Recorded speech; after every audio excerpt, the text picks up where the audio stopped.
Hello મિત્રો, આજે આપણે બનાવીશું મેગી પકોડા.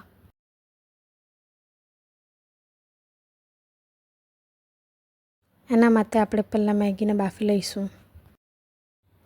પછી આપણે એક કાંદાને સમારી લઈશું અને ઝીણું કાપી લઈશું.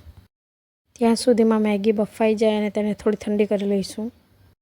મેગી 90% સુધી જ બફાવી જોઈએ. પછી આપણે એક વાસણમાં મેગી લઈશું. એમાં કાંદા, ધાણા અને મીઠું નાખીશું. પછી મેગી મસાલો,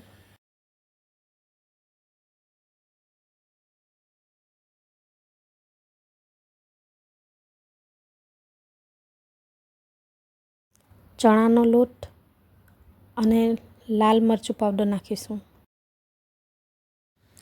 બેટર થઈ ગયા પછી એને તેલમાં તળી લઈશું. નાના મોટા જેવા ભજીયા જોઈએ એવા. આ ભજીયા ક્રિસ્પી અને ખાવામાં પણ ટેસ્ટી લાગે છે. આ મેગી પકોડાની રેસિપી તમે એકવાર જરૂર ટ્રાય કરજો.